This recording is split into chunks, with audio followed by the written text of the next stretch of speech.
One time watch movie అయితే ప్రభాస్ బాగున్నారు మూవీలో, బట్ కొంచెం ఎక్కువ డైలాగ్స్ ఇచ్చుంటే బాగుండేది అనిపించింది. ఫ్యాన్స్ తరపు నుంచి నేను చెప్తున్నా. అండ్ యష్ అంగళం అయితే లేరు. తెలిసే ఉంటుంది యష్ అంగళం ప్రభాస్ అంగళం గురించి, బట్ యష్ అంగళం అయితే లేరు మూవీలో. కేజీఎఫ్ రేంజ్లో అయితే లేదండి. Yeah, thank you. అయితే ఓ లెవెల్లో ఉన్నాయి. ఒక రకంగా ఫ్యాన్స్కి అయితే అది పండగ. కాకపోతే dialogues of course movie story line అలాంటిది కాబట్టి డైలాగ్స్ తక్కువ ఉన్నాయి ప్రభాస్కి. బట్ పృథ్వీరాజ్ ప్రభాస్ కాంబినేషన్స్ చాలా బాగున్నాయి. ఆఫ్టర్ ఇంటర్వెల్ చాలా బాగున్నాయి, బాగా చూపించారండి. మూవీ చాలా బాగుంది. And before interval bang was good. చెప్పినట్టు ప్రభాస్ కూడా his action was good. Action film Prabhas కోసం అయితే మళ్ళీ వెళ్ళొచ్చు. బాగుందన్న సినిమా అయితే బాగున్నది. అంటే యష్ అంగళం ఉండుంటే సినిమా హైప్ కరెక్ట్ సెట్ అయిపోతుంది. కొంచెం మంగళం అవ్వకుండా సినిమా కాపాడుకుందును. యా, బట్ ప్రభాస్ ఫ్యాన్స్కి అయితే పిచ్చ పండగ. Yeah, it's fine, one time watch actually. నాకు తెలిసి బాహుబలి రికార్డులు అయితే కొట్టదు, కానీ కేజీఎఫ్ మేబీ కనెక్షన్ లేదనేసాడు కాబట్టి ఇంకేం చేయలేం. కానీ ఉండుంటే మాత్రం ఖచ్చితంగా ఏ రికార్డ్ అయినా బద్దలైపోతున్నాం. అన్న సూపర్ అన్న. అసలు హీరో ఇంట్రడక్షన్ కానీ, సెకండ్ హాఫ్లో ఎమోషన్స్ కానీ, ఫస్ట్ హాఫ్లో ఫైట్స్ కానీ సూపర్ అన్న. ప్రభాస్ అన్న ఇంకా సెకండ్ పార్ట్ గురించి చాలా వెయిట్ చేస్తున్నాం. సూపర్ అసలు. ప్రశాంత్ నీల్ ఎలివేషన్స్ కానీ హైలైట్, అసలు మామూలుగా లేదన్న, extraordinary. Salaar movie is extraordinary movie.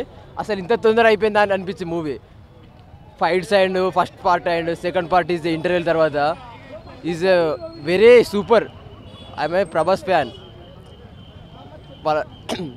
Part 2 కోసం వెయిటింగ్. ఐఎమ్ సెక్సీ భయ్యా, బ్యూటిఫుల్ ఉంది మూవీ.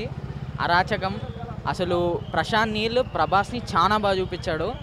1000 crores 2000 crores డంకీ లేదు, ఏం లేదు. షారుఖ్ ఖాన్ ఎంత తోపైనా ఇది ప్రభాస్ టెరిటరీ, అసలు తగ్గేదే లేదు. మూవీ చాలా బాగుంది, ల్యాగ్ లేదు, ఏం లేదు. బీజిఎం కొంచెం తక్కువైనా ప్రభాస్ బాగా డామినేట్ చేసేసిండు. సెకండ్ పార్ట్లో ఇర్రగా తీస్తాడంటే అసలు ఇండస్ట్రీ భయ్యా. ప్రభాస్కి hats off. Thank you Prabhas, love you Prabhas. బాగుంది, మొత్తం ప్రభాస్ షో హైలైట్ ఉంది. పార్ట్ 2 ఇంకా బాగుంటుంది. సూపర్ అన్న. కేజీఎఫ్కి దీనికి సంబంధం లేదు, ప్రతి ఒక్కరు చూడాల్సిన సినిమా. సూపర్ అస్సలు. యాక్టింగ్ అంటే ప్రభాస్ అన్న చూపెట్టేషన్ ఒక రేంజ్లో cinema. Waiting for second part. బాగుందన్న, సూపర్ బాగుంది. ఇంకా సెకండ్ పార్ట్ కోసం వెయిట్ చేస్తున్నాము.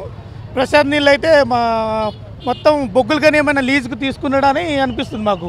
మొత్తం కేక్ సినిమా అయితే బాగుందన్న.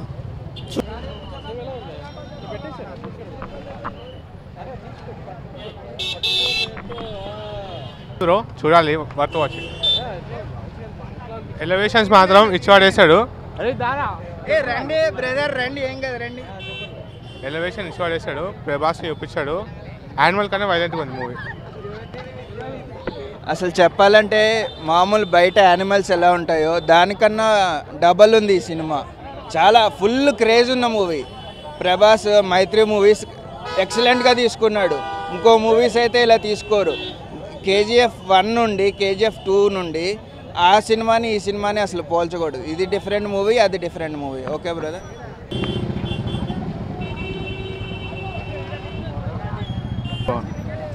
బాగుంది, బ్లాక్ బస్టర్. ఈయననే ఫేమస్ యాక్టర్. బాగుంది, గుడ్. సౌండ్ డిజైన్ అంతా మంచిగా ఉంది. ప్రభాస్ లుక్స్ అంతా చాలా బాగున్నాయి. Very good movie, nice. తనకి ఎక్కువ స్కోప్ లేదన్న, అంత సోది. కొత్తలను పెట్టి క్యారెక్టర్లన్నీ వేస్ట్ చెత్తలు కలిపేసిండు. ప్రభాస్ క్యారెక్టర్ లేదన్న అందులో అసలు. ఊక అంత పెద్ద హీరోని పెట్టి మార్కెటింగ్, డబ్బుల కోసం బిజినెస్ అంతే. ప్రశాంత్ నీల్ పేరు పోటుకుంటాడు అనవసరంగా తెలుగులోకి వచ్చి. ఇంకా సలార్ 2 ఎట్లుంటుందో తెలియదు మనకైతే, కానీ ఇదైతే కొద్దిగా నష్టం అన్న, జనాలకి డబ్బులు నష్టం. బాగుంది, సూపర్ అన్న, బాగుంది. చాలా బాగుంది అన్న, సూపర్ ఉంది అన్న. సినిమా అయితే మస్తు ఉంది, ఇచ్చి పడేసిండు ప్రభాస్. Okay average bro. ఇప్పుడే మన సలార్ మూవీ చూడడం జరిగింది. చాలా ఎక్స్పెక్టేషన్ పెట్టుకొని వచ్చాము, బట్ ఇది ఓకే ఉంది. ఒకసారి అయితే థియేటర్లో చూడొచ్చు ఫ్యాన్స్ అయితే, బట్ నార్మల్ పీపుల్ అయితే చూస్తే వాళ్ళకి అంతేం అనిపించకపోవచ్చు. Yeah, that's it. Thank you. Super, కేక అరుపులు. ఫస్ట్ హాఫ్ కొంచెం స్లో ఉంది, బట్ సెకండ్ హాఫ్ ఈజ్ అవసరం. ఓకే, సెకండ్ హాఫ్ కోసం సెకండ్ హాఫ్లో actual Khansaar story intro start అవుతుంది. సో అది ఫైనల్ ట్విస్ట్ కోసం సినిమా చూడొచ్చు. సో ట్విస్ట్ అనేది అల్టిమేట్, అది ఎవడు ఎక్స్పెక్ట్ చేయడు. సో యాక్చువల్లీ మదర్ సెంటిమెంట్ బాగా చూపించాడు. సో మదర్కి తర్వాత సన్కి హౌ మచ్ అంటే సన్ అనే కొడుకు అనేవాడు మదర్ మాటకి ఎంత కంట్రోల్గా ఉన్నాడు అనేది చూపించాడు. సో హీరోయిన్ని బాగా ఐ మీన్ క్యారెక్టర్కి ఇంపార్టెన్స్ ఉంది. సెకండ్ పార్ట్లో యాక్చువల్ స్టోరీ ఉంటుంది. ఫస్ట్ పార్ట్లో it's just introduction to the cancer. Okay, second పార్ట్లో యాక్చువల్ డ్రామా అంతా ఉంటుందని ఎక్స్పెక్ట్ చేస్తున్నా.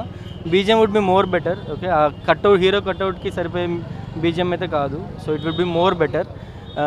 ఓవరాల్గా చూస్తే నేను 4/5 ఇస్తా రేటింగ్. సినిమాలో ఆలివ్ గ్రీన్ క్లోతింగ్ అంతా వేసుకున్నాడు ప్రభాస్. సో ప్రభాస్కి ఐ మీన్ కట్అవుట్ ఒకటి సరిపోతుంది అనిపిస్తుంది. ఎందుకంటే ఎలివేషన్ పార్ట్లో హౌ హీ ఆ స్లో మోషన్లో చూపించే విధానం కానీ అదంతటికి you don't see the look, I mean costumes, you just see the vibe అంతే. సినిమాలో బాగా నచ్చిందంటే ఐ మీన్ యాక్చువల్ ఇంట్రోలో మనోడికి ఆలివ్ గ్రీన్ వేసి టీషర్ట్లో చూపిస్తాడు, బైక్ మీద వచ్చే సీన్ ఉంటుంది. సో అదైతే అల్టిమేట్ ఉంటుంది. సో ఐ మీన్ వెనక పెద్ద పెద్ద బుల్డోజర్ లాంటి వెహికల్స్ ఆ మధ్యలో మనోడు వస్తుంటే ఫ్యాన్స్ ఎంజాయ్ చేస్తారు నిజంగా. సో మొత్తం ఫైటింగ్ సీన్స్ ఉన్నాయి, ప్రభాస్ ప్రెజెన్స్ కూడా చాలా బాగుంది. బాగుంది నా సినిమా మాత్రం వేరే లెవెల్ ఉంది. ఖచ్చితంగా సూపర్ హిట్. అసలు నిజం చెప్పాలంటే వేరే ఇంకా కింగ్ అనుకున్నాం ఇన్ని రోజులు, వేరే పేరు పెట్టచ్చు కింగ్కి. మార్నింగ్ 7 o'clock నేను ప్రభాస్ గారి సలార్ చూశానండి. ఎలా అయితే ఎస్ఎస్ రాజమౌళి గారు తన ఎవ్రీ మూవీలో లైక్ ఇండియన్ మైథలాజికల్గా యూజ్ చేశారో, మహాభారతం, రామాయణం, భారతం, భాగవతం ఎలా అయితే యూజ్ చేశారో, ప్రశాంత్ నీల్ గారు has taken a smarter step. ఆయన మహాభారతం రిఫరెన్స్ తీసుకొని ఒక బ్యూటిఫుల్ కాన్సెప్ట్ని తీసుకొని దాన్ని ఒక బ్లాక్ బస్టర్గా తీశారండి. ఇది ఈరోజే స్టార్ట్ అయింది. Apart from the mythological and సినిమా, ప్రభాస్ గారికి ఫ్రమ్ ద లాస్ట్ 2017 ఒక బ్లాక్ బస్టర్ రాలేదు. But I'm telling that Radhe Shyam is a classical సినిమా, సాహో ఈజ్ ఏ ట్రెడిషనల్ సినిమా, ఆదిపురుష్ ఈజ్ ఎ మైథలాజికల్ సినిమా, but Salaar is a beautiful cult blockbuster. Krishnam Raju garu, మీ అబ్బాయి ప్రభాస్ రాజు బ్లాక్ బస్టర్ కొట్టారండి. Thank you so much.